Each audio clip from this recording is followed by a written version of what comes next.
I've made my way through some valleys and desert, believing that I'd get lost.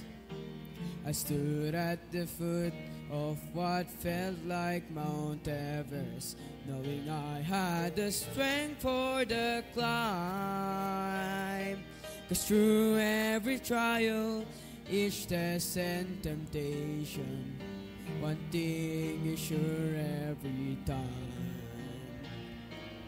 Over and over, again and again, God is faithful. Over and over, again and again, through it all, He's made me able to stand and survive, to come through alive, and it sure looked like I couldn't win. But Jesus is with me, so I'll claim the victory over and over again.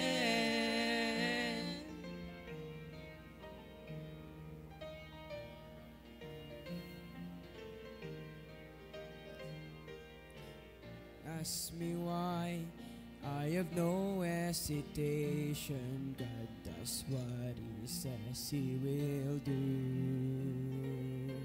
Well, I'll simply say every battle has taught me there's nothing He won't help me through. So why should I dwell on the hardships and struggles when I look just beyond them? I see the way this will end is with great celebration, and deep in my heart I believe. Over and over, again and again, God is faithful. Over and over, again and again, through it all, He's made me able to stand and survive, to come through alive, and it sure looked like I couldn't win. But Jesus is with me, so I'll claim the victory over and over again. Over and over, again and again, God is faithful. Over and over, again and again, through it all, He's made me able to stand and survive, to come through alive, when it sure looked like I couldn't win. Jesus is with me, so I'll claim the victory over and over again.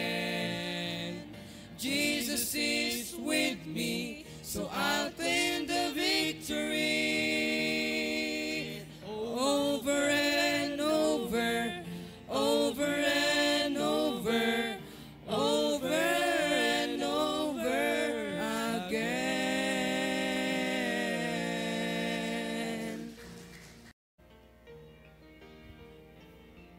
Yes.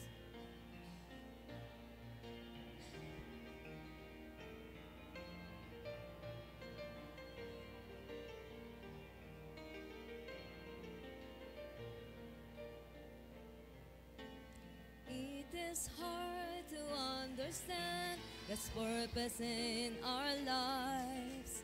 It is hard to obey the perfect will of God.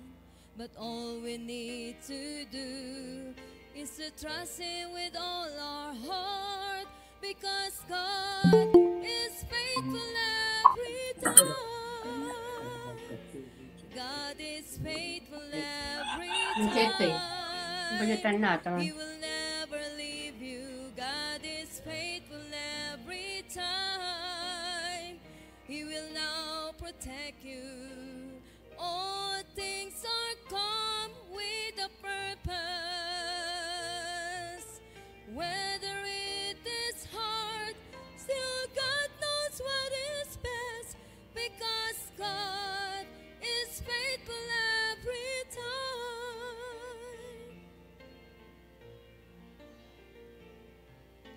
Never stop to run the race that God has set before us. Do your best to reach your goal, and God will take the rest. Lay aside your burden at His feet, because God is faithful every time. God is faithful every time. He will never leave you. God is faithful every time. He will now protect you. All things are come with a purpose. Whether it is hard, still God knows what is best, because God is faithful every time. Whether it is hard, still God knows what is best, because God is faithful every time. God is faithful every time.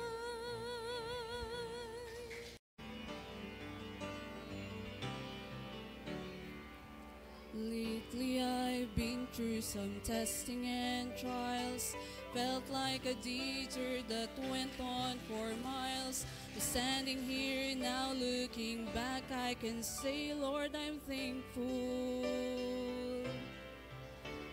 Some storms I thought I would never survive, but here I am feeling so strong and alive. The darkness is past and the morning is bright, and I'm thankful. Lord, I'm thankful like David after Goliath, like Paul and Silas after the jail. I'm thankful like Daniel after the lions. Lord, I'm thankful. Thankful like Noah back on dry ground. Thankful like Lazarus finally on wood. Every beat of my heart wants to pound. I'm thankful, Lord, I'm thankful.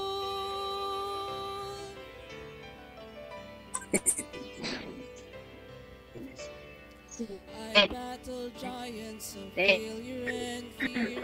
Ang ganda ng bahay nila, oh, kaya ayaw na ni Where my Justin hope dyan. wasn't clear, but all along, Lord, you were Doon niya dingding na, oh. near, and I'm Good morning. thankful. Nakarating ka ba dito dati? The seas of my past Nakarating were ka ba a dito? thundering roar that echoed the guilt that I could not ignore. But Oh. it's nailed to a cross, and Okay. I hear it Justin dyan, no ang ganda ng bahay more. nila. Thankful. Lord, I'm thankful like Benny. David after Hello, Goliath, good like morning. Paul and Silas after the Satin ha, jail. para I'm blooming. thankful like Daniel after the lions.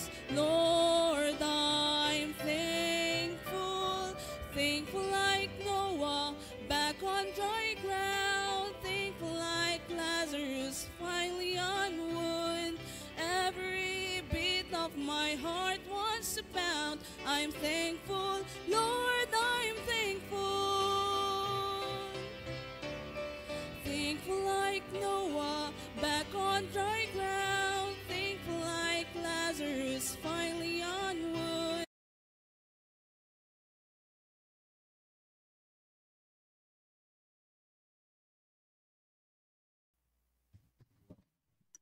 Hello, good morning sa inyong lahat dyan ng mga nanay. At maraming salamat sa Panginoon. Nandito naman tayo. It's Friday once again. Ito po yung programang Ang Pagmamahal ng Isang Ina. At maraming salamat sa Diyos dahil tuloy-tuloy yung ating programa. Umulan man, bumagyo man, o anumang mangyari ay nandyan pa rin yung programa natin sa ating online morning devotion. Every Tuesday hanggang Saturday. At papasalamat tayo sa Panginoon dahil napakabuti ng Diyos sa ating buhay dahil tayo ay patuloy na binibigyan ng magandang topic. Yan, mula sa ating pastor, yung soul winning and discipleship. Yan, kaya napakabuti ng Diyos. At ayan, nandyan po, kasama ko po ngayon sa studio ang mga kasama kong host na mga mothers. Nababatiin po muna kayo at sa Google Meet ay babati din kayo dyan. Ayan. Sige po. Bati na kayo, mga sister Irene. Imbag nga bigat kada kayo amin, kakabsat. Yan. Imbag nga morning. At yan sa kabisayaan, may buntag sa inyong tanan. Kahit dito sa Bagyo maraming Bisaya. At sa Kabikulan, yan. Diyos maray na aga sa indong gabos.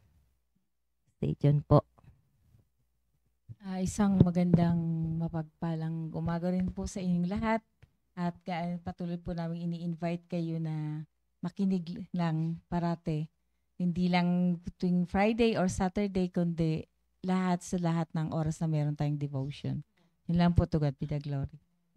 Amen. Magandang umagang malamig na umaga po sa ating lahat at sama-sama po tayo na makinig ng salita ng Diyos. Ayan, ayan po, kasama natin sa Google Meet si Sister Vicky na nasa kanyang area po ngayon at si Sister Agapita at Sister Jingjing. Hello po dyan. At si Sister Tintin. Ayan, nandyan sila. Bati na po kayo sa ating viewers. Hello, good morning po. Thank you, Ma'am Sheila. At sana makasama ko kayo dito minsan. So, dito po kami sa bahay ni Justin. Ayun yung si Papa niya, si Brad Just. Ayun si Justin. Kasama ko ang magandang Sister Agapita. Good morning po. At si sa atin lahat.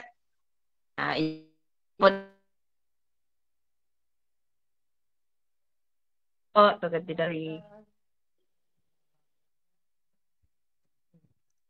Tintin. Hello po, good morning po sa ating po lahat, sa inyo po lahat. At muli po, mag-enjoy na naman po tayo ngayon sa devotion. Thank you po.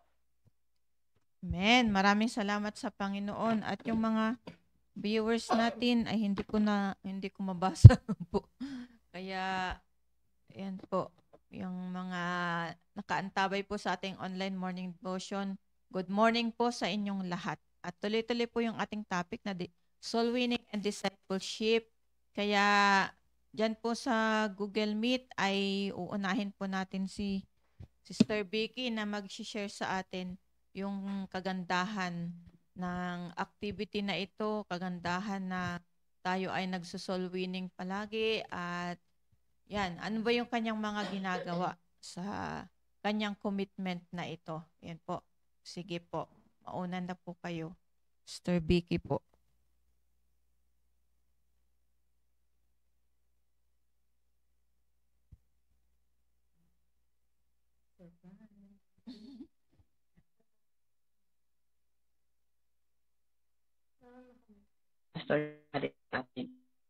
Yan po. Ito sa Panginoon, sabi ko, Panginoon, gusto yung ayun na sama at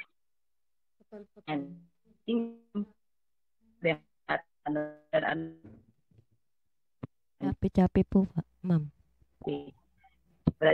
Just, yan. Papasok sila pero inaano po niya yung oras at si Sister Agapita.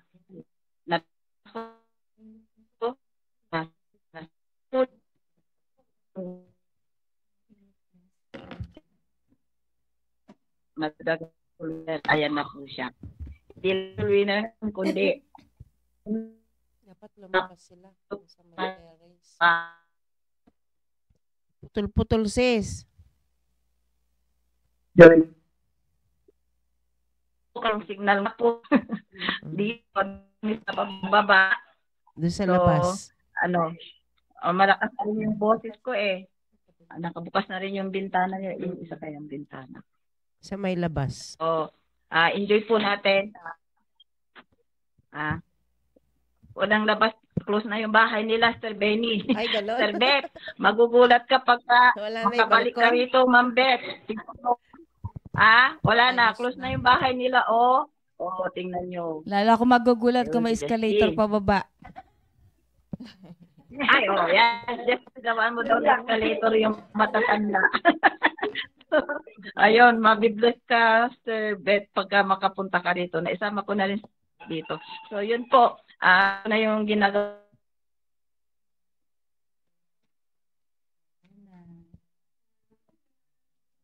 Ay, nawala po Sister Vicky. Sige, tuloy-tuloy po tayo para hindi po maubos yung oras po natin.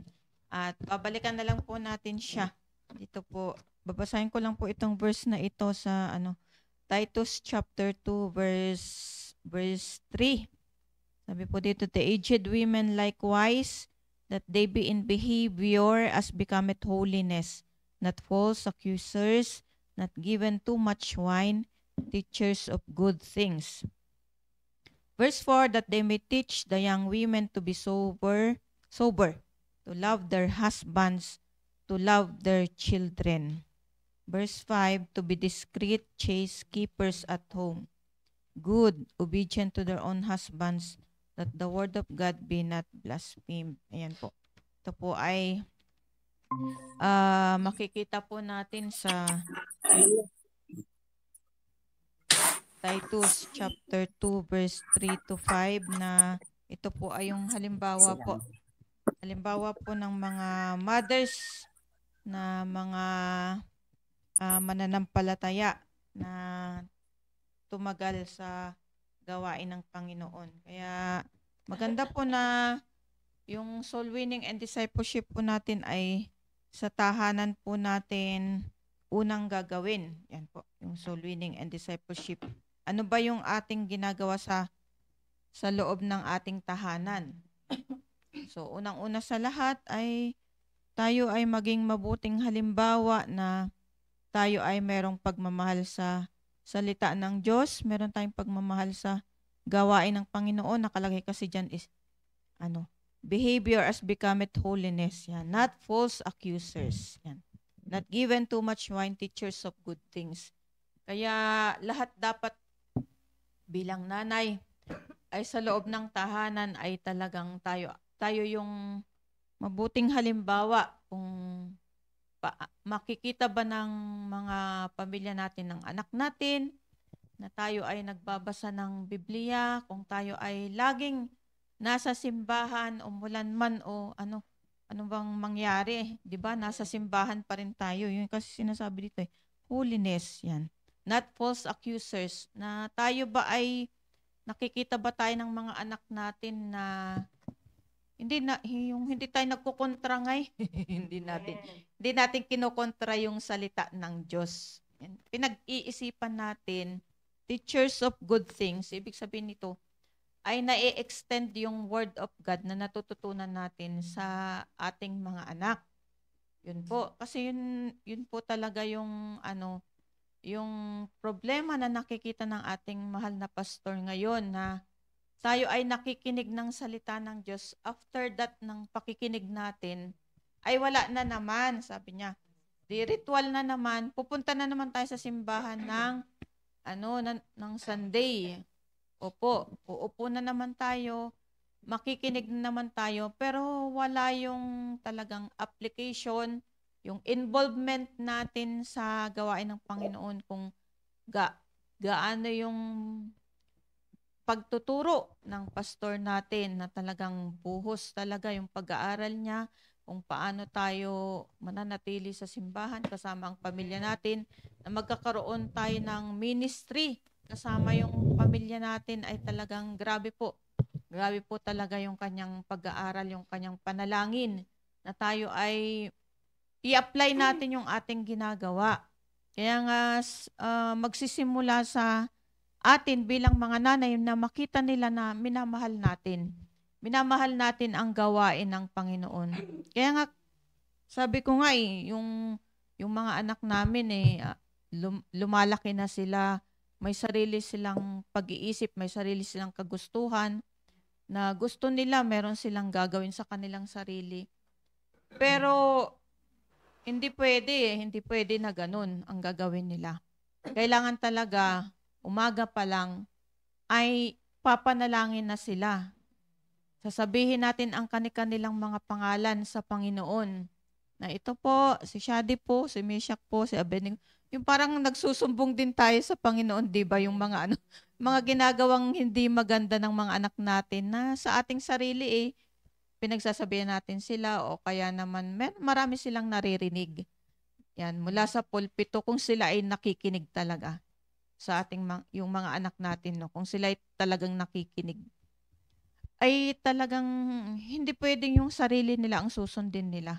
Kaya dapat, sabi nga ni Pastor RJ sa ating mga magulang sa kanyang counseling sa atin every Sunday afternoon, na maging matapang tayo. Parang nawawala na kasi yung yung ganun na paulit-ulit nating sasabihin ng ating mga anak, paulit-ulit nating i-check yung ginagawa ng ating mga anak. Parang yun kasi yung yung pinagsasawaan na natin. Lagi na lang ganyan. Ayan, pagsasabihan ko, wala na naman. Parang walang isip. Parang hindi niya pinag-isipan yung mga sinasabi natin. Parang baliwala. Pero chine-check, pinag-aaralan ko, ino-observe ko rin yung mga kasama ko sa tahanan. Na,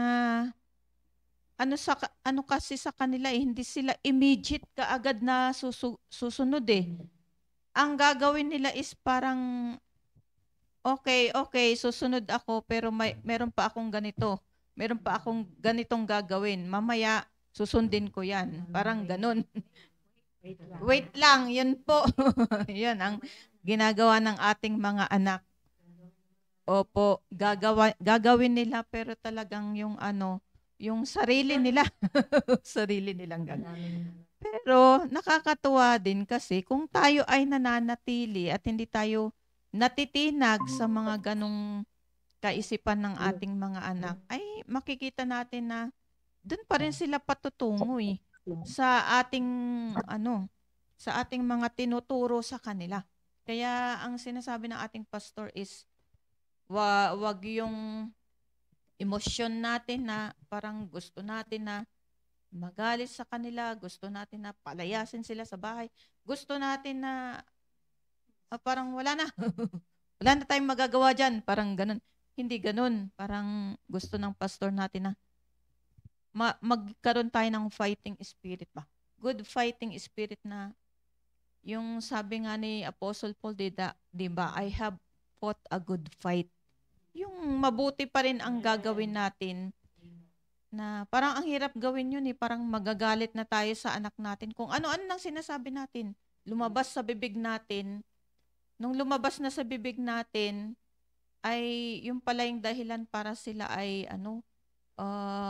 mawala yung gana nila na magsimba, mawala yung gana nila na parang isang salita lang natin sa kanila, dun biglang nawawala yung discourage sila. Yan.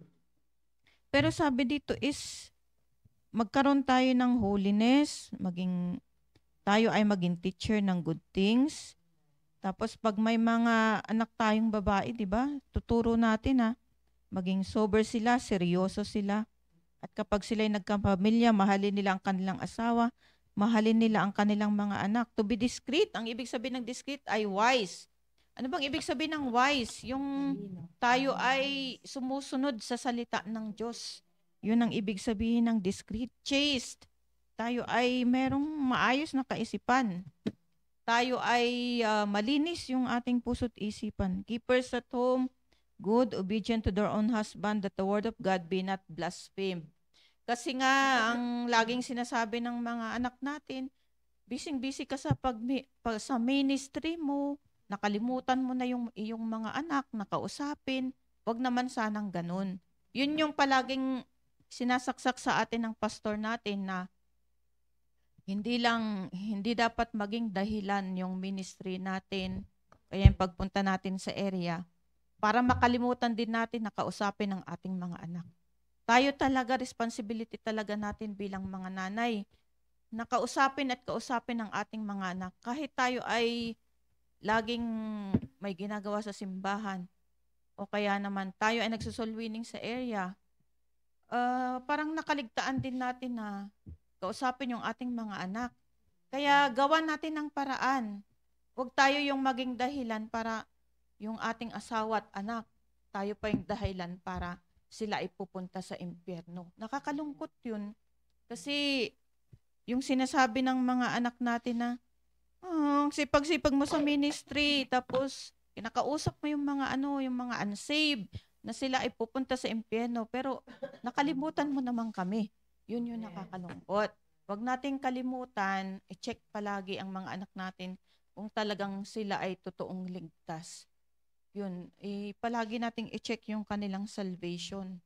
Kaya yun ang lagi namin panalangin ni Pastor RJ sa aming mga anak, na hindi man nila nagugustuhan yung aming araw-araw na pangaral sa kanila, ay ganun pa rin, paglalaban pa rin namin na araw-araw nandyan sila.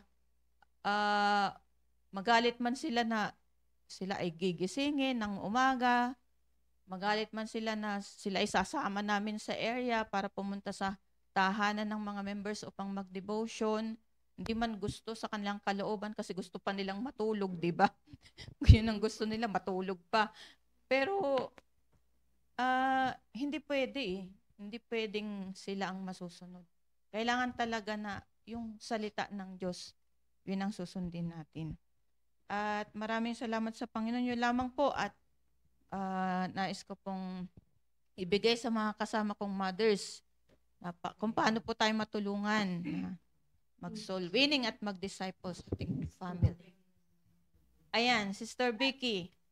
Okay na po yung signal siguro dyan. Bago si Sister Irene.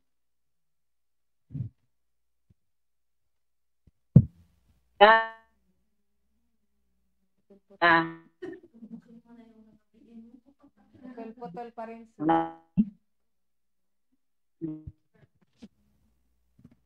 Putol-putol pa rin.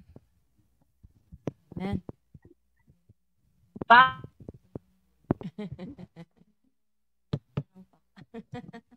Putol-putol pa rin. Wala. Di maintindihan, sis. Sister Irene muna daw. Okay. Hanap ka ng signal. Siguro akit ka ng bundok. Sa tuktok. Sige. Ayan, good morning po sa ating lahat. Ayan. Nandun pa rin yung ating commitment. Commit to win soul and disciple them. Yung nabanggit ni Ma'am Sheila sa Titus. Salamat sa narinig natin. Ito ay nagsisilbing reminders na andun yung dapat tayo ay matyaga sa pagtuturo. Huwag tayong susuko. Sabi nga ay sa 2 Timothy. Kasi si Apostle Paul ay siya yung example na siya ay napakatyaga na magturo sa pagde-disciple nga, 'di ba? Katulad ni Timothy, dinisciple niya. Na hindi lang siya yung nagtuturo, pati yung magulang. Ayan, sila Lois, sila Eunice, yung kanyang parents ni Timothy ay talagang andun yung follow-up na hindi sapat yung narinig lang nila sa church, dapat laging may follow-up sa mga magulang. Yung magulang, yun ang trabaho natin bilang isang nanay, magulang, ay ipapollow up natin sila. Ano ba yung natutunan nila sa church na dapat i-apply? Yan. Kaya nga lagi kong sinasabi yung sa anak ko na, may narinig ka ba? Kung ikaw ay totoong nakinig, kung totoong pinakinggan mo, ang dapat mong gawin ay i-apply. Yan. Hindi yung mamaya na, saka na lang, hindi ganun. Kaagad-agad. Kailangan makita yung application. Yan. At tayo bilang isang nanay, talagang dapat andun yung pagtsatsaga. Sabi nga sa 2 Timothy 2:20, and the servant, para tayong servant na sumusunod tayo sa Panginoon kung ano yung inuutos sa atin. And the servant of the Lord must not strive, but be gentle unto all men. Yung nandun yung kahinahunan sa pagtuturo natin. Dapat gentle tayo. Pati sa pananalita, dapat careful tayo sa lumalabas sa ating mga bibig, na dapat hindi marinig sa atin na kinag-curse natin sila na kung ano-anong sinasabi. Kasi yun yung pinagmumulan ng discouragement ng mga bata. Na, kasi ang bata ay very sensitive sila. Lalo sa panahon natin ngayon. Pag may narinig lang sila, magtatampo na, sasama ang loob. Na dapat andun pa rin yung i-apply natin yung love. Na magtuturo tayo, didisiplinahin natin na may love. Gaya din sa ating mga dinidisciple sa labas. Di ba ingat na ingat tayo na hindi makapagsalita ng hindi maganda na hindi nila magugustuhan. Kasi once na sila ay nakarinig, ay paano mo sila madadala sa church? Madi-discourage na yan. Sabi nga, must not strive but be gentle unto all men, up to teach. Yan. Patience. Andyan. Kasama yung patient, pagtsatsagaan natin. Wala namang ibang magtsatsaga dyan sa mga anak natin kundi tayo. Na wag nating susukuan. Ay, suko na ako sa'yo. Bahala ka na sa buhay mo. Hindi natin pwedeng sabihin gano'n na kung pwede nga lang, hindi naman yan gamit na pag nagsawa ka na dahil sira, nakailang ulit mong inayos, ay papalitan mo na. Ang ating mga anak ay tayo yung binigyan ng Panginoon ng accountability. Sagot natin sila sa Panginoon. Tayo yung mananagot kapag hindi natin sila tinuruan. Andun yung meekness, instructing those that oppose themselves. If God peradventure will give them repentance to the acknowledging of the truth. Na yung truth na dapat nating itinuturo ay patunayan natin na tama to. At talagang lagi tayong magbe-base sa Bible. At sa ating pagtuturo ay andun yung puso natin, yung pagmamahal na nandun ipinapakita natin yung concern natin na bakit natin sila tinuturuan dahil mahal natin sila. Ayaw natin silang mapahamak, ayaw natin silang mapunta sa impyerno. Kaya sa pag-disciple din sa ating mga dinidisciple din sa labas, diba? Andun yung pinagtsatsagaan natin na tinuturo natin lahat. Yan. Kung hindi pa na-baptize, talagang Bible study natin, di ba? Meron akong bagong disciple, ganun ang ginagawa ko, yung naka 1 month, sa 11. Sa 11 pa siya mag-1 month. Bunga siya ng ating, yung nakaraan na revival. Mula nun ay tuloy-tuloy siyang umaaten. At dahil gabi hindi siya na-baptize, ngayon tinatanong ko siya, nung pinapaliwanag ko sa kanya, hindi pa niya masyadong naunawaan. Kaya ang ginagawa ko ay talagang Bible study ko siya. Baptism talaga lagi yung aming pinakalas na pinag-uusapan. Kaya doon siya nagtatanong. At nagpapasalamat ako sa Panginoon. Nung Sunday, nagpabaptize na siya. Bagamat hindi siya first time visitor na, ay nagpabaptize talaga siya. Sabi niya, ay, pasensya, wala akong dalang damit na para mabasa. Hindi. Di bali, may ipapahiram kaming damit yan na itusuot mo para pag-uwi mo ay hindi mabasa. Ayan. Okay. At nagpapasalamat ko sa Panginoon dahil bunga ng Bible study sa kanya, pinapaliwanag ko, ay talagang nagpabaptize na siya at umaattend na siya pati midweek. Ang pinagpe-pray ko na lang sa kanya ay pati Saturday makasama siya. Kasi yung asawa niya ay kinakalang pag dumating siya ng gabi, yung asawa, ay nandun na siya. Kaya sinabi ko, kinuha ko yung pangalan niya sa church at matimingan. Usually daw 10 na dumarating sa gabi. Kaya okay lang sa kanya na magabihan sa church. Kaya yun ang inaabot inaabot namin. Bago mag-10, dapat maihatid na namin siya para pagdating ng asawa niya, nandyan na siya sa bahay niya. At kung sakali mang maabutan namin, yun yung prayer namin sa kanya ay madala namin, ma-invite sa church. Pati yung mga kapitbahay nila. At nandun yung, yung commitment natin, di ba? Sabi nga, commit. Kapag ikaw ay nag-commit, dapat, kasi ibig sabihin yung confine, yan. Put into action. Kapag nag-commit ka talagang gagawin mo. Sabi nga commit thy way unto the Lord. At nandun yung trust mo sa Panginoon. Trust also in Him and He shall bring it to pass. At hindi lang yun. Dapat nandun yung kasiyahan. Sabi nga sa verse 4 ng Psalms 37, delight thyself also in the Lord and He shall give thee the desires of thine heart. Kung ano yung desire mo sa puso mo ay yun yung mangyari. Yun yung ipagkakalob ng Panginoon. Kapag nakita niya yung desire mo, yung gusto mong mangyari dun sa commitment mo, ay talagang pinagkakaloob niya. Kaya pinagpipray ko tong nanay na to, bagamat siya lang yung naaabutan ko palagi at yung anak. Medyo makulit yung anak, pero sabi ko, ganyan talaga pagbata. Pero masasanay din yan, matututo yan kapag lagi mong dinadala at nilalagay sa Sunday school. Yan. Sila yung makukulit. 2 bata yung daladalan nila Dalawang nanay yung dinidisciple ko at yung isa 1 taon yung anak. Itong isa naman ay 2 taon.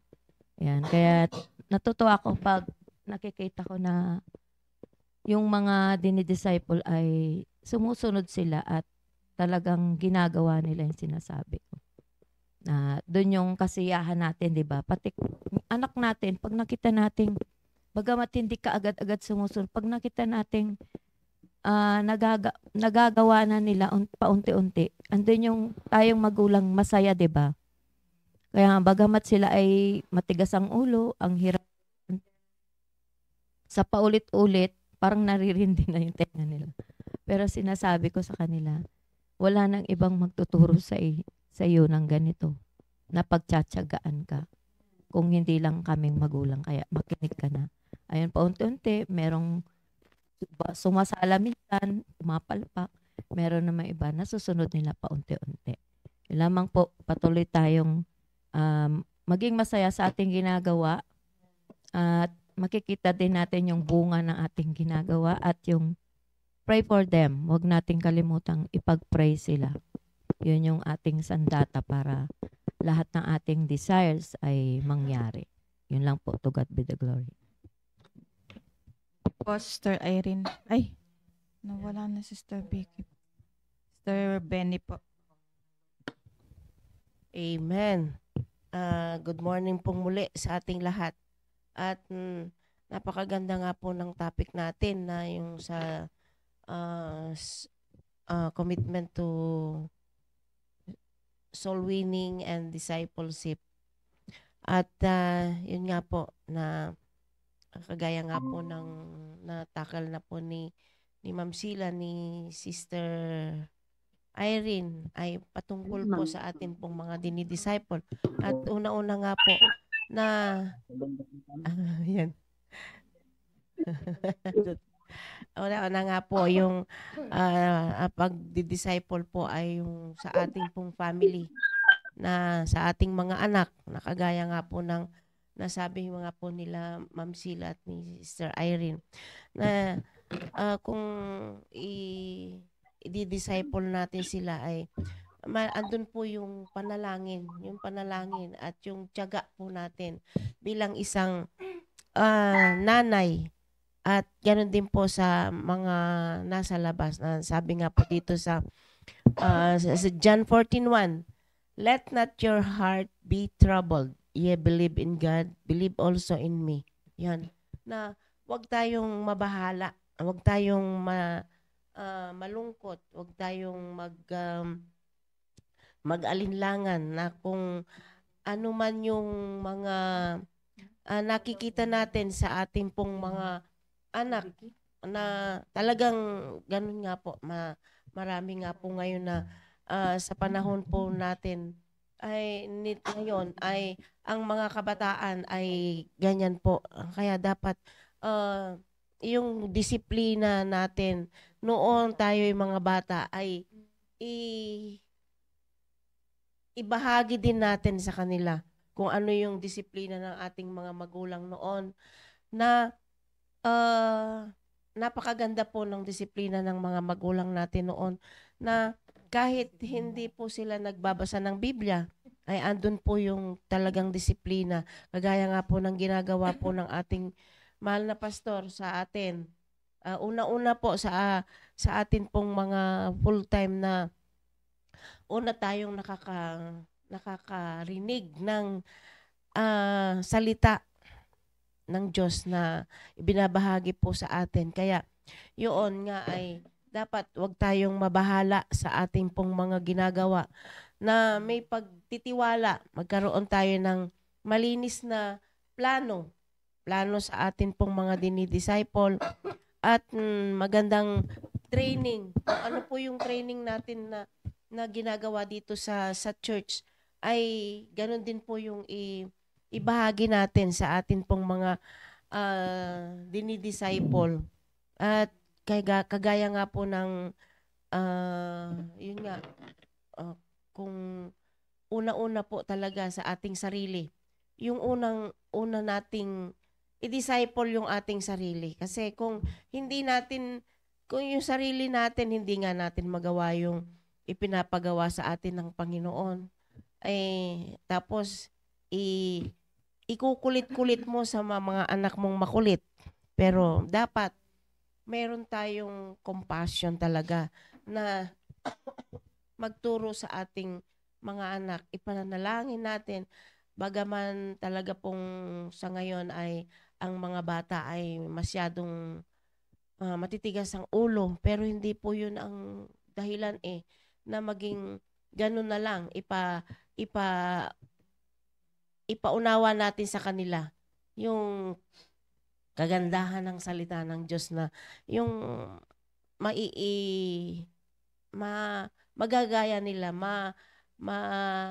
tatanim sa kanilang utak na hindi yung dapat na yung papaluin mo na lang ng kahit na saan at kung ano-anong gagawin mo, hindi kasi lalong magiging matigas ang ulo ng bata kung ganun ang gagawin natin sa kanila. Ganun din sa ibang sa ating dinidisciple na magkaroon tayo ng matyaga na pagdidisiplina sa kanila. Ako nga meron akong dinidisciple na bata. Yun nga aking working power sa labas. Nabagaman hindi po siya gaanong nakakasama ko sa labas kasi may pasok nga na tuwing Sabado ko na nakakasama at siya ay nakakatulong ko na rin siya sa pagsusundo. Kaya pag hindi ako nakapagsundo ng linggo ay tinatext ko na lang siya at nung nakakatawa nga nung linggo na manunundo sana ako, kaya lang sabi nila kami na lang ang pupunta at hindi ko na malaya nakapag-taxi na pala sila. At yun po yung magtiyaga talaga tayo, pagtiyagaan natin, ipanalangin. At kung ipapakita natin sa kanila na tayo ay yung galit natin na hindi naman nila maintindihan yung galit na ang sabi nga po dito na dito sa John 12:26, if any man serve me, let him follow me, and when I am, there shall also my servant be. If any man serve me, him will my Father honor. Yan, magkaroon ka ng maayos na tamang relasyon sa Panginoon, pagsunod sa Kanya, at ganun din ang ibahagi mo sa mga anak natin na matitigas ang ulo kasi talagang hindi mo maiiwasan yung katigasan ng ulo ng bata. Pero nasa sa iyong magulang, nasa sa iyong nanay ang didisiplina. Una-una talaga tayong mga nanay ang ang magdidisiplina sa ating mga anak. Pero kung yung galit ng galit ang ating sa kanila ipapakita at wala, hindi kung ano na lang yung maisawang ako na kung nati Ilocano, maisawang natin yung sa ating bibig at yung ating kamay na mabigat ang ating kamay sa pamamalo, ay gayahin natin yung disiplina ng ating pastor na kausapin yung bata at paluin kung ano man kung ano yung naging kasalanan at ipaunawa natin kung ano yung naging kasalanan niya. Kausapin natin ng maayos. At yun, ganun din sa mga dinidisciple nga po natin sa labas. Kasi nga, hindi nila maintindihan yung ganun na sitwasyon. Kaya, ang sabi dito sa last po ay, dito sa 1 Corinthians 4:1-2, let a man so account of us as the ministers of Christ and stewards of the mysteries of God, na andon na yung magkakaroon tayo ng reward sa Panginoon kung tayo ay susunod. Meron tayong pagsunod sa kanyang salita. At yun lang po, to God be the glory. Yan po. Sister Vicky po, baka maayos yung signal nyo. Thank you po. Nasa bundok na kami. Lumabas na po kami. Ma'am Sheila, thank you po. Bagaman ganito po, at least nakikita ng mga disciple ko, yan, Sister Jingjing, nakaka-relate siya sa mga pasaway na anak. Amen. At alam na niya kung anong gagawin. Kaya, salamat sa programa na sabi nga ni Pastor, puntahan yung mga disciple at saka yung actual na, yung sasabihin natin kung anong ginagawa natin sa disciple natin.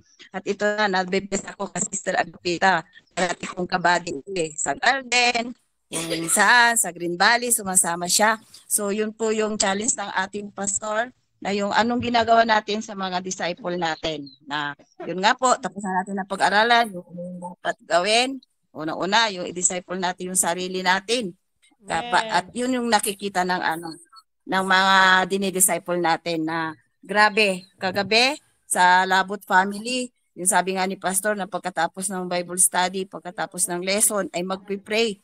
Yun po yung ginawa namin kagabi, ikot kami at nakaka-bless kasi yung maririnig mo yung mga gustong sabihin ng dinidisciple mo at yung ipagsasalamat sa Panginoon.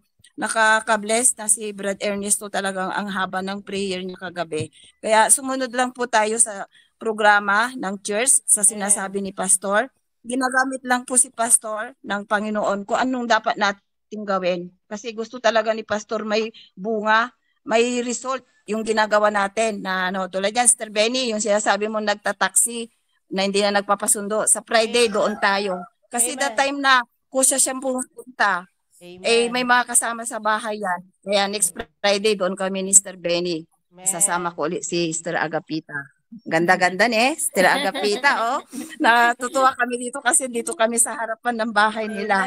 So, yun po yung i-share ko na sa pagdi-disciple, na yung naririnig, siyempre yung dinidisciple natin, naririnig yung challenge ni Pastor na mahalin yung mga dinidisciple natin, puntahan sa bahay, i-Bible study natin, at nakikita ng mga dinidisciple natin tulad ni Sister Jingjing na sumusunod tayo. Kaya yun, tapos mamaya pagkatapos nitong devotion, magpipray din kami paikot dito isa-isa sa mga anak niya. So, yun po yung salamat sa Panginoon na sabi nga pala natin Sir Ariel na ang hirap po yung pupunta sa bahay ng may bahay, ang aga tayong kakatok, lalo po dito sa gabi. Minsan, gising yung kapitbahay nila, Sister Jingjing, tulog pa, di ba? Pero tinawagan ko muna bago kami pumunta. Yun po yung ginagawa ko kagabi. Sabi ko, tuloy kami dyan, kasama ko Sister Agapita, 4:30, dyan na kami. Yun, pag sinabi natin yung oras, nandun na rin tayo. 'di ba? So, yun po yun. Masaya po mag-disciple, lalo na pag makita mo ito, kahit na maaga gising yung mga anak. At nandoon, yun, si Brad Just umalis, papunta na sa trabaho. Sabi niya, sige, alis na ako, sabi niya. Kaya nakapakinig kanina, si Brad Just yung tatay, na sabi ko, niyayaya ko rin si Pastor RJ dito. Kaya andun yung kasiyahan nila na napuntahan sila dito sa buhay. Hindi kami sabihin sa Agapita po. Yan. Hello po. Good morning, mga nanay. Ay, nagpasalamat ako sa devotion araw-araw. Kasi tungkol sa discipleship at saka pag-disciple. Kasi yung ang unang disciple ko ay yung sarili ko. Kasi alam ko na marami pa akong hindi nagawa tungkol sa Diyos.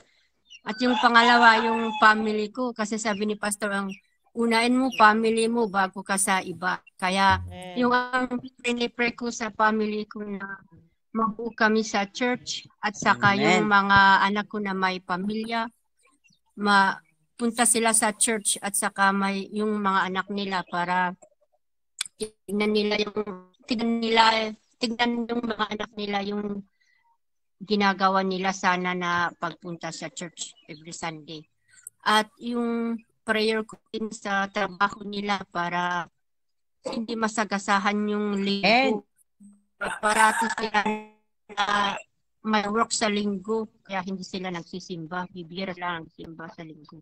Kaya yun ang isang pinag-prepare ko sa family ko na sila ang unang i-disciple ko bago ako sa iba. Yun lang po, to God be the glory. Sir Jingjing naman po. Amen. Good morning po. Masaya ako kasi nandito sila, Sister Vicky at si Sister Agapita po.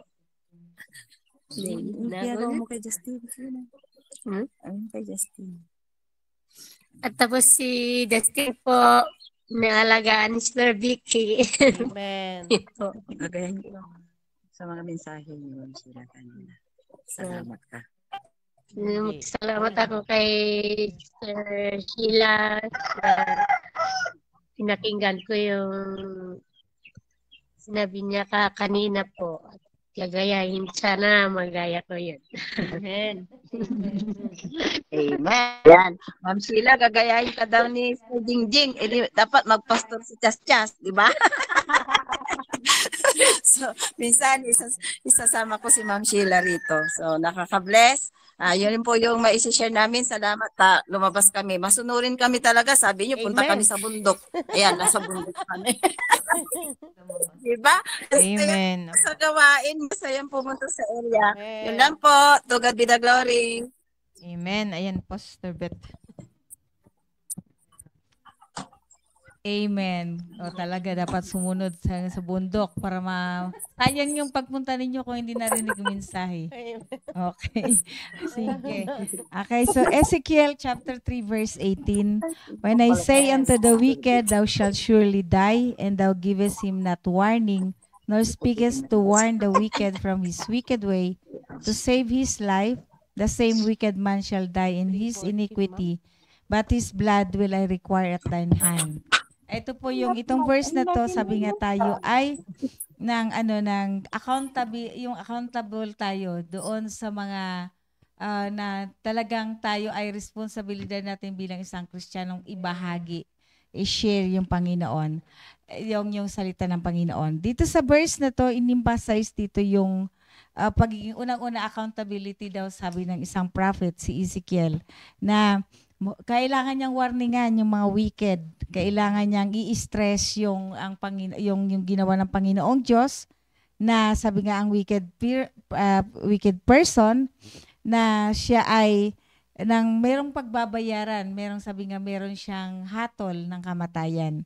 So kinakailangan natin ito ay tayo ay responsible na kailangan ibahagi natin yung salita ng Panginoong Diyos. Na number one, lalong-lalo na ngayong about salvation. Kasi once na hindi natin, lalo nang nakakalungkot naman na matagal natin kasama, kapamilya natin, kakilala, relatives, or matagal natin nakakasalamuha, pero hindi man lang natin na-warningan sila na meron talagang hell, na talaga tayo ay bilang makasalanan bound to hell tayo. So sabi nga kinakailangan natin nandoon itong verse na to naka-emphasize nga doon na bilang isang Kristiyano, bilang isang tinatawag na anak ng Diyos, meron tayong accountability sa kanila na kailangan natin warningan sila na totoong merong hell. So, nang sabi nga dito na unang-una, kasi unang-una mismo ang Panginoong Diyos nag-warning na, sabi nga niya, when I say to a wicked person, you will surely die. Warning na yun ng Panginoong Diyos. Ngayon tayo, sabi nga yung prophet, ang prophet ngayon, wala na tayong prophet, syempre, yung preacher or yung pastor, na sabi nga siya ay na-designate na maging watchman. Ito yung kunin niya yung role ni Ezekiel na kinakailangan faithfully i-relay niya yung message ng Panginoong Diyos. Na kinakailangan na, yung bang sabi nga, pinapatungo, yung patutunguhan. Kaya nga, di ba, napapansin natin si pastor maging sa devotion natin na ilang buwan na tayong about soul winning. Kasi alam mismo, kaya nga mismo si pastor, nandun yung warning din. Kasi sabi nga bilang isang preacher, siya ay accountable din, na siya ay sabi nga na responsible niya na i-emphasize o i-stress o kaya ipilit na sa lahat bilang anak ng Diyos, kinakailangan mong i-fulfill yung Great Commission. So, although hindi naman tayo, kasi kung ikaw isang taong makasalanan na talagang meron naman siyang pagbabayaran sa kanyang ginawa. Pero mababali yun, kumbaga sa anong mapuputol yun, kung tayo naman bilang isang servant niya ay bilang watchman na tinatawag, na kailangan natin na kumbagang ipush sa kanya, ipilit sa kanya, itanim sa kanya na totoong ganito na may tayo condemned to hell, pero dahil sa kadakilaan ng pag-ibig ng Panginoong Diyos. Nasabi nga, di ba sa Romans 5:8, but God commended His love toward us, in while we were yet sinners, Christ died for us. So kailangan natin sabihin sa kanila yon na si Jesus Christ nang mula siya ay pinako sa krus, namatay, inilibing at muling nabuhay. Tapos na yung kaligtasan natin. Pero tayo bilang isang mga makasalanan, sabi nga, kinakailangan nating tanggapin si Jesus Christ. At once na tinanggap mo siya ng buong puso, nandoon na yung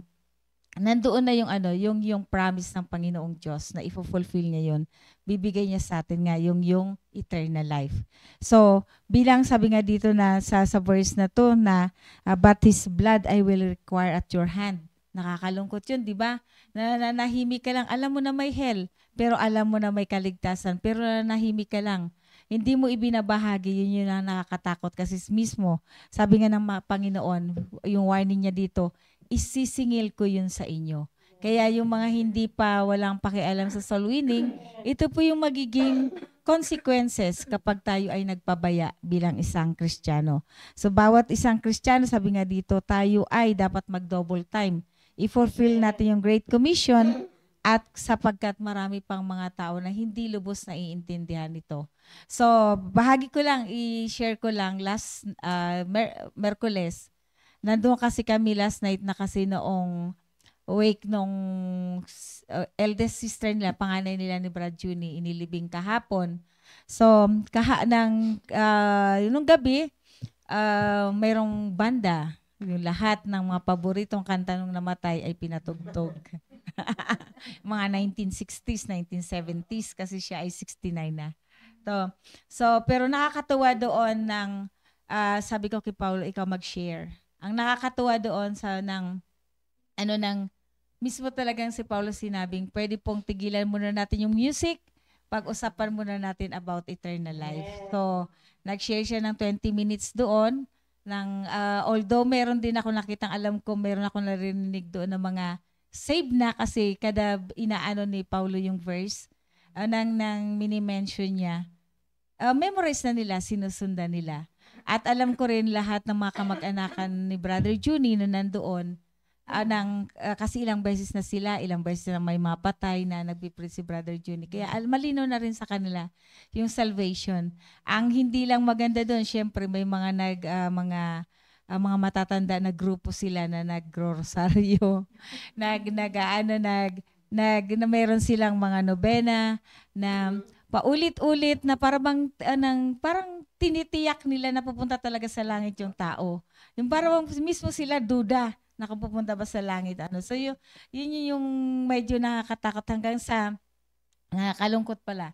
At na yung sabi nga, before dinala sa cemetery, ando na naman yung prayer na Panginoon, kayo na pong bahala sa kanyang kaluluwa, kayo na pong maghatid sa langit, balutin niyo po siya ng mapagpalang kumot, mga ganon, na nanggaling sa mga sinupupunan. Tapos inulit na naman, bago inilagay sa libing, ganon na naman, sabi nga mismo nung kapatid ni Brad Juni, although Catholic siya, pero alam ko meron na rin siyang salvation kasi ilang beses na siya nakapakinig kasi kahit hindi lang walang patay, kung may gathering kami, talagang nagre-review si Brad Juni sa kanila. Na sabi nga nung itong ang brother niya, sabi niya, hindi na natapos, talagang tinitiyak na si Manang talaga pupunta sa langit. Orasyon na naman. Ngayon, pagaling namin sa cemetery, gano'n na naman narinig ko. Mga 30 minutes na naman, sabi niya, hindi natatapos kasi, bakit gano'n? Kasi, yung nananalangin na nagrupo na to, mismo sila, hindi sila kasi wala sa kanilang nag-share ng salvation, hindi nila alam na kailangan natin habang tayo dito sa mundo, pwede nating tiyakin yung kalangitan. So, parang awakening din sa akin na sabi ko na nakapag-share lang ako kapag nasa Bicol, pero after 4 years, after 5 years, ako nakakapunta doon. Ngayon sabi ko, kinumit ko na isa-isahin ko sa messenger na puntahan sila, lalo na yung mga hindi ko nami-meet noon. Basta lahat ng mga sahur na nasa messenger, sabi ko, isisikapin kong sharean sila about salvation. So yun lang po, to God be the glory. Amen. Ayan po, maraming salamat, Sister Beth. Kaya nga, there's a big difference talaga kapag yung yung sinasabi ni Pastor na yung religion is ritual lang, emotion lang. Walang kasiguraduhan talaga yung yung pagtuturo, hindi talaga based on the Bible po. At ngayon po ay kasama natin sa Google Meet si Sister Tintin. Wala Sister Emilia. Wala po siya. Kagabi din wala. Ma'am Tintin, kayo na. Anong ginagawa nyo sa inyong soul winning? Yan. Good morning po. Muli po, nagpapasalamat po sa devotion na ito. Nagpapasalamat po talaga na sa mga narinig po ng devotion sa araw-araw ay talagang nandun po yung mga natutunan. Nagpapasalamat po sa wisdom na pinagkakalob ng Panginoon sa mga host na kahit the same topic pero iba't iba po yung mga po yung natutunan. Ngayon naman po ay talagang nandun po yung pagtsatsaga rin po talaga. Andun po yung pagmamahal sa soul winning, ganun din po sa disciple. Yun nga po na talagang sa soul winning po ay talaga nandyan po yung prayer na makapag-win ng souls every day. At sa discipleship naman po, dahil hindi naman po ako araw-araw nakakapunta sa area, pero nagpapasalamat dahil sa messenger, talagang through that po, nakakausap ko po yung mga disciples po sa Engineers Hill, lalo na po na yun po yung inaasahan ko po na magsundo pag Sunday po doon. Nagpapasalamat dahil may every Sunday po talaga, excited po sila makapunta sa church. Ganyan din naman po sa mga anak, ay talagang nandun po talaga yung pagtuturo. Yan, lalo na po sa akin sa toddler stage, ay nandun po talaga yung pagtuturo. Kaya yun po, maraming po salamat po. Ayan, Ma'am Tin. At kasama natin sa studio. Ayan, batiin ko lang po si Ma'am Tang. Good morning sa magagandang nanay sa mga PMA Baptist Church. Good morning po, Ma'am Tang Belmonte. Good morning, Pastor RJ. Ayan po, kasama natin sa studio ang mga full-time mothers natin na meron din silang may babahagi sa kanilang ginagawang soul winning and discipleship. Lalong-lalo na sa kanilang family. Para po tayo ay magkaroon po ng magkaroon ng example.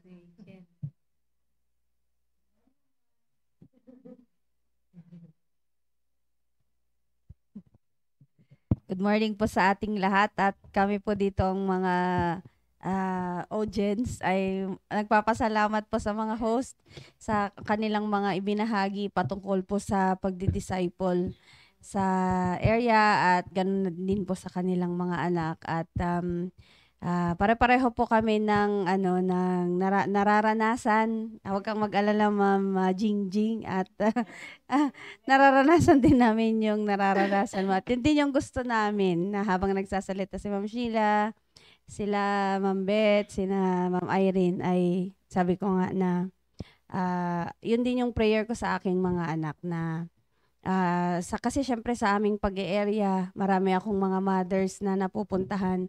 Gusto kong makita nila na ang halimbawa ko sa pagdi-disciple yung mga anak ko para masabi ko din sa kanila na pwede ring mangyari yon sa mga anak nila. Pero ayun, mahabang tahakin pa ito pero sabi nga ay wag nating susukuan yung mga anak natin. Laging ipanalangin at lagi lang na ipapakita sa kanila yung kagandahan ng paglilingkod sa Panginoon. Yun lang po at to God be the glory. Sir Jamaica.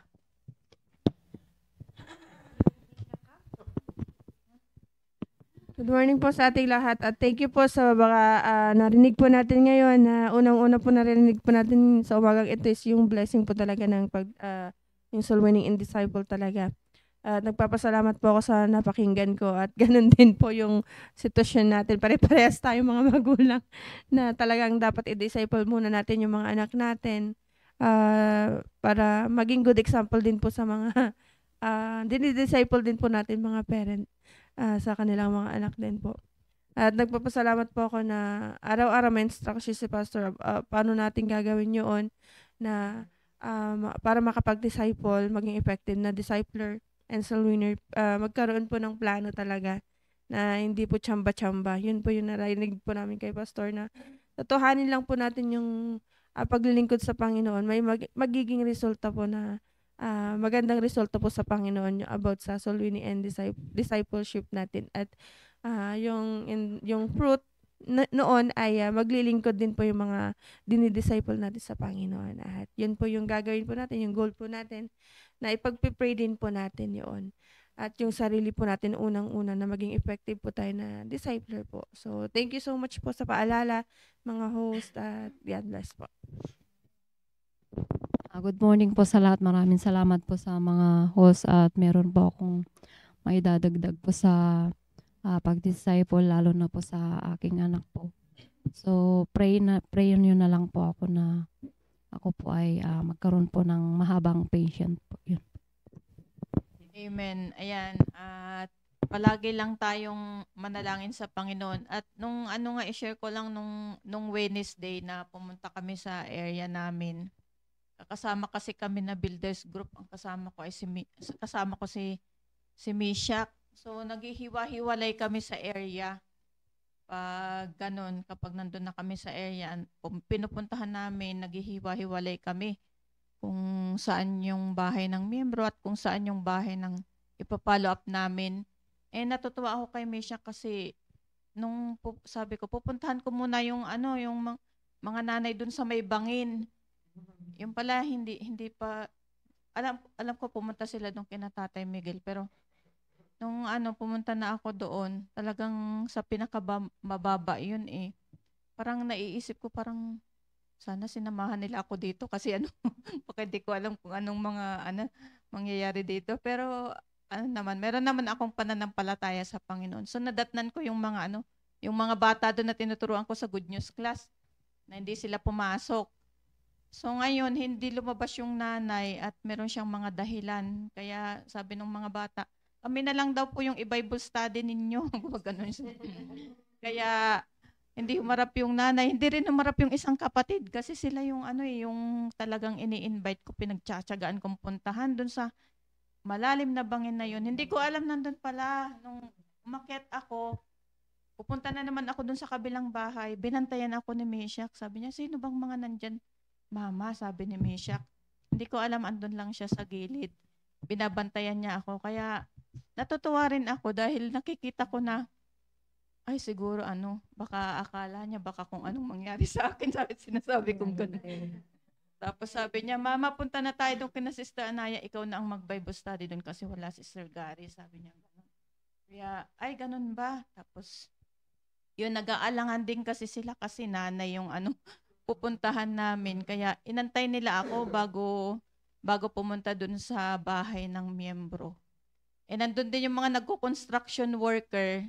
So habang hinihintay nila ako, kinausap-usap nila yung construction worker doon. So yung Wednesday na yon, sabi ni Pastor RJ, dapat merong makakasama sa mga pinupuntahan ninyo. Ang nakasama dun is yung construction worker na bata na na-invite namin. So tuwing Wednesday, nagsisimba na siya. Siguro second Wednesday na yun, yung young people na yun na sabi niya nung Sunday, brother, hindi ako nakapunta kasi pumunta ako dun sa bubon. Tapos sabi ng mga kasama niya, naglakwat siya, gumaganon sila. Kaya nakakatuwa din na ang mga anak natin ay kasama talaga natin. Kasama natin. Yung sinasabi ni Sister Cherry na may mga hindi sila magandang ugali nakikita natin, pero pagkasama natin sa area, masaya na rin po tayo. Ganun po. Ma'am Tang, ayan. Wow, ang ganda naman ng talakayan na ito. Wish lang, naririnig to ng mga nanay din namin dito. Papanood ko ito sa mga nanay namin. Ayan po, amen Ma'am Tang. Ayan. Palagi naming pinapanalangin ang inyong gawain dyan. At maraming salamat sa mga narinig natin, ng mga testimonies, ng mga mothers. At maraming salamat na tayo ay nagpapatuloy na kahit anong balakid man o mga ano sa buhay natin, yan ay pinaparana sa atin ng Panginoon upang lalo tayong tumibay. Na hindi puro emosyon ang gagawin natin sa ating sarili, na ang ating mga anak ay pinapakitaan tayo ng hindi maganda, hindi sila sumusunod, ay susuko na tayo, wag pong ganun. Yan, mga nanay, matuto tayo na ipaglaban yung salita ng Diyos na sa ating puso. Yan po, at yun lamang po, at maraming salamat sa mga nanay na nandito. Sister Myra sa Facebook, Sister Rolene, at ay Banjilin Martinez, si ate, ano tawag ko ba? Ay, Hipag. John Harold Bigonya. Good morning, John Harold, dyan sa Rosario. At Cynthia Reyes Sequenza, Sister Cherylis Abalos, Nanay Lina Lanugon, Brother Percival Lagadan, Elmer Vera, San Raf, blessed day. Sino po kaya ito? Mercy Cacho, good morning po. Sister Gina Mansano, Clarence Sangabol, and disciple Sister Cherry. Clarence. Sister Joyce, ay, disciple ng campus pala. Amen. Thank you po, Ma'am Shi. Ayan. Thank you din, Ma'am Tang. Ayan po, at it's Friday. Tayo ay sumama sa mga programa ng simbahan po ngayon. Mga activities ng church po natin. Ayan po, at tayo po ay magwawakas na sa panalangin. Prayerfully na yung mga napakinggan natin ay ating isa sa buhay. Ipag-practice po natin. Lingin ko po, Sister Beth, na tayo po ay wakasan. Okay, let's pray. Dakilang Diyos, salamat po Panginoon sa topic na aming ibahagi, maging sa topic na na-discuss namin, Panginoon. Salamat po Diyos at muli kami ni-remind ninyo kung anong dapat namin gawin bilang inyong anak, na kami ay responsible na maging faithful na steward sa aming mga dinidisciple, maging hindi lang sa dinidisciple, sa mga taong bago pa lang namin namimit, Panginoon, na wag naming ipagdamot ang salita ninyo, kundi mag-continue kami, Panginoon, na ibahagi nito, Panginoon. Salamat po, Panginoon, at muling ni-remind mo kami na kami pala ay mananagot kapag, Panginoon, meron kami mga kasamahan sa bahay, meron kaming kapamilya, relatives, o kaya, Panginoon, mga kakilala na hindi namin nababahagi ang salita ninyo. Dalangin din po namin sa inyo, O God, na pagpalain nyo kami, Panginoon, sa araw na ito, sa paghayo namin, sa pagkoconduct namin ng mga Bible studies, maging sa pag-follow up namin sa aming mga disciples, maging, Panginoon, sa pagbabahagi ng iyong salita. Samahan nyo kami, Panginoon. Gawin nyo pong isang blessing, Panginoon, muli ang araw na ito. Blessing sapagat kami, Panginoon, ay binigyan yung pagkakataong makapagbahagi ng salita ninyo, Panginoon. Salamat o Diyos sa pag-iingat niyo po sa amin, sa aming kalusugan, sa aming kalakasan, Panginoon, sa patuloy niyo pong pag-provide ng pangangailangan namin, spiritually, financially, Panginoon. At salamat din po, Panginoon, sa mga taong patuloy niyo pong ginagamit upang, Panginoon, gampanan nilang kanilang tungkulin sa gawain. Dalangin din po namin sa inyo, O God, na protection niyo kami habang kami humahayo at binabahagi ang salita ninyo. Ilayo niyo kami sa mga taong pilosopo, sa mga taong maaaring sisira ng aming testimony. Huwag niyo pong pahintulutan ito, Panginoon. At patawad din po, Panginoon, sa lahat ng mga pagkakasala, sa lahat ng mga pagkukulang po namin nagawa. Ito pong dalangin sa pangalan ni Jesus. Amen. Thank you po, Sister Amen. Vicky, Sister Jingjing, Thank you po. Sister Agapita, Tintin, thank you. Bye-bye. Sister Jovelyn Salazar de la Cruz, good morning. Sister Beng, see you there in Tarlac. Malapit na ang inyong revival. Amen.